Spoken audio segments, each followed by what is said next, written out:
Paulus menulis bahwa akan datang waktunya ketika tanda-tanda seperti itu akan berhenti. Bisa kita baca di dalam 1 Korintus 13 ayat 8-10. Sejak kanon kitab suci telah selesai dan gereja didirikan sepenuhnya, karunia luar biasa ini telah berhenti.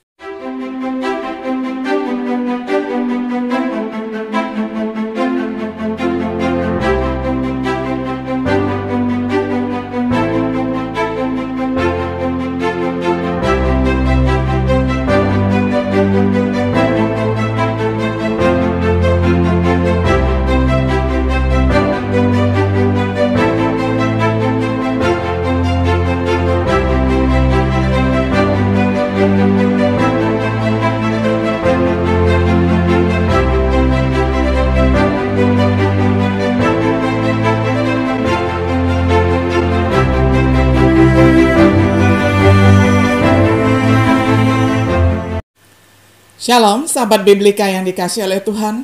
Sungguh senang kita dapat berjumpa kembali di dalam acara refleksi sahabat Biblika.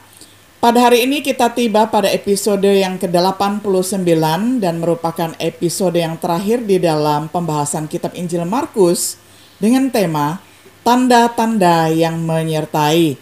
Saya akan bacakan firman Tuhan untuk kita semuanya dari Injil Markus pasal 16 ayat 17 hingga ayatnya yang ke-20. Saya akan bacakan untuk kita semuanya di dalam terjemahan sederhana Indonesia. Dan kepada setiap kalian yang percaya kepadaku, Allah akan memberikan kuasa kepadamu untuk melakukan keajaiban-keajaiban ini. Demi aku dimuliakan, kamu akan mengusir setan-setan, akan berbicara dalam bahasa-bahasa baru yang belum pernah kamu pelajari. Dan biarpun kamu memegang ular dengan tangan saja atau minum racun, kamu tidak akan sakit atau mati. Dan kamu juga akan meletakkan tangan atas orang-orang sakit sambil berdoa kepadaku, dan orang yang sakit itu akan sembuh. Sesudah dia selesai berbicara kepada murid-muridnya, Tuhan Yesus terangkat ke surga, di mana dia duduk di sebelah kanan Allah, yaitu di tempat yang paling terhormat. Lalu murid-muridnya pergi kemana saja mengabarkan berita keselamatan, dan Roh Tuhan Yesus menyertai setiap mereka dengan membuat banyak keajaiban sebagai bukti bahwa berita keselamatan yang mereka kabarkan itu adalah benar. Sampai sedemikian jauh pembacaan firman Tuhan dari Markus 16 ayat 17 hingga ayatnya yang ke-20. Sahabat Biblika yang dikasihi oleh Tuhan, saat Injil Markus ditutup, hal itu terjadi sesuai dengan janji Yesus yang menakjubkan. Dan tanda-tanda itu akan menyertai orang-orang yang beriman. Itu kemudian diringkas mengenai sifat dan penggenapannya. Perikop ini sering digunakan untuk membenarkan berbagai praktik keagamaan. Oleh banyak orang yang percaya tanda-tanda seperti itu masih ada saat ini. Oleh beberapa orang yang mempraktikkan memegang ular dalam pelayanan mereka. Dalam menentukan apakah tanda-tanda yang menyertai ini masih ada sampai sekarang, tempat yang baik untuk memulai adalah dengan hati-hati memperhatikan apa yang Alkitab ungkapkan tentang hal-hal seperti ini. Jadi, mari kita perhatikan dulu yang pertama, janji tanda-tanda. Ini diberikan kepada para rasul, yakni kuasa untuk mengusir setan-setan, lalu berbicara dengan bahasa yang baru, kemudian memegang ular tanpa mati dipagut, kemudian minum apapun yang mematikan tanpa membahayakan, lalu meletakkan tangan dan menyembuhkan orang yang sakit. Ini dilakukan oleh para rasulnya, yakni kekuatan untuk mengusir setan-setan dan iblis-iblis di dalam nama Tuhan Yesus. Seperti Petrus, Filipus, dan Paulus mengusir setan atau roh jahat dengan kesuksesan penuh tanpa catatan kegagalan. Lalu mereka berbicara dengan bahasa baru. Pada hari Pentakosta, masing-masing mereka berbicara di dalam bahasa yang belum pernah mereka pelajari. Kemudian para rasul dan beberapa murid berbicara di dalam bahasa roh. Ini jelas bahasa asing, dirancang untuk meyakinkan orang yang tidak percaya. Dikatakan di dalam Korintus 14 ayat 22. Kemudian memegang ular. Salah satu contoh yang kita miliki adalah ketika Rasul Paulus melayani, di mana itu dilakukan secara tidak sengaja, bukan sebagai praktek keagamaan. Rasul Paulus dipagut oleh ular berbisa, tetapi dia tidak mati. Lalu minum apapun yang mematikan tanpa membahayakan.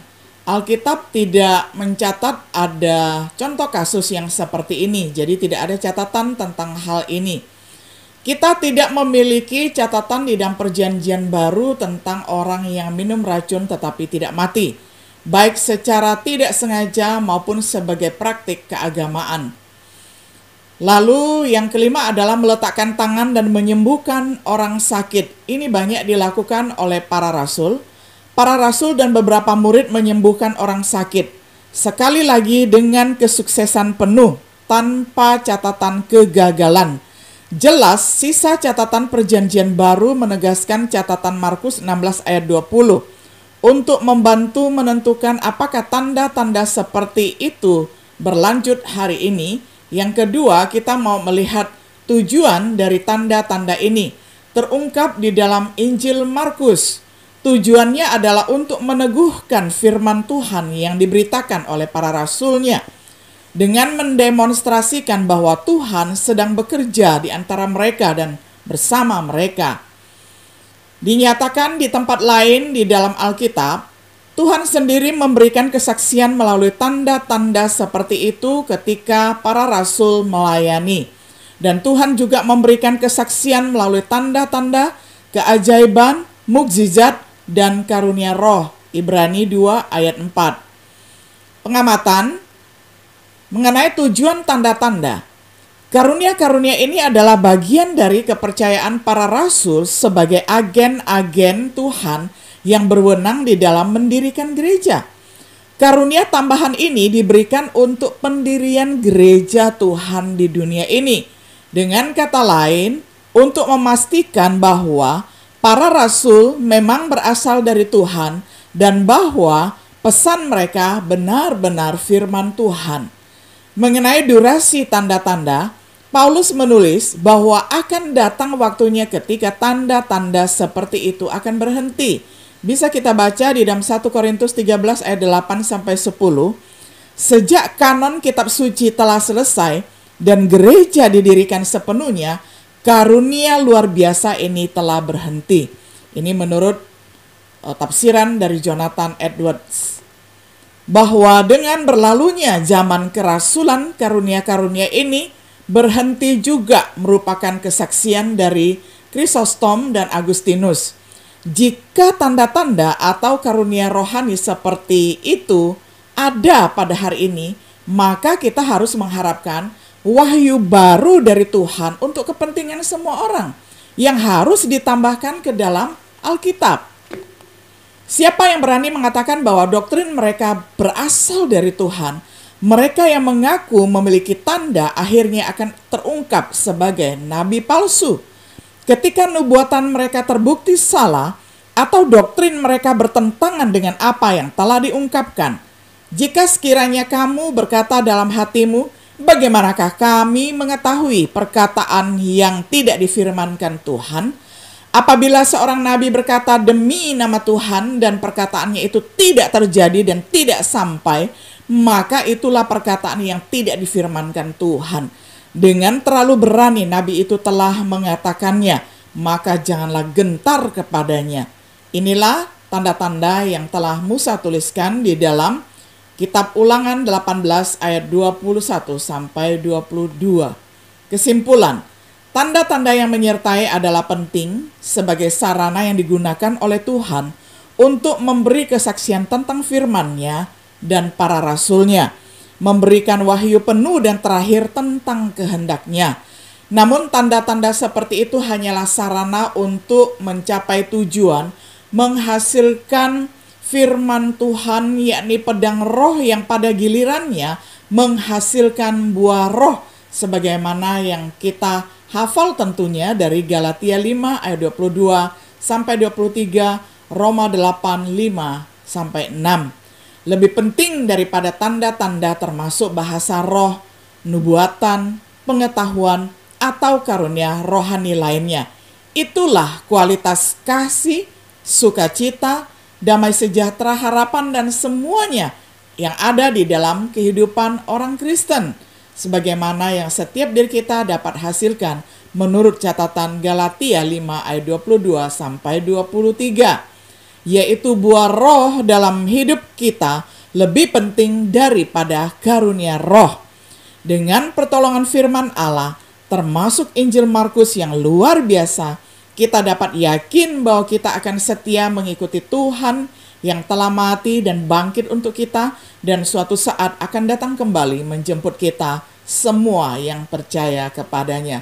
Sahabat Biblika yang dikasihi oleh Tuhan, kita melihat bahwa maksud dari tanda-tanda yang menyertai para rasul itu kini sudah berakhir, dan pada saat ini sebagai murid di masa kini, sebagai murid Tuhan di masa kini, ketika kita diberikan karunia rohani tertentu, itu adalah modal untuk pelayanan.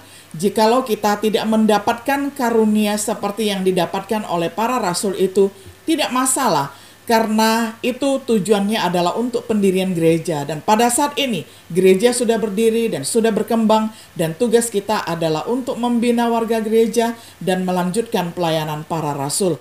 Kiranya setiap diri kita boleh menjadi saksi Tuhan yang kuat, dengan kehidupan kesaksian yang menghasilkan buah roh yang berlimpah di dalam hidup kita.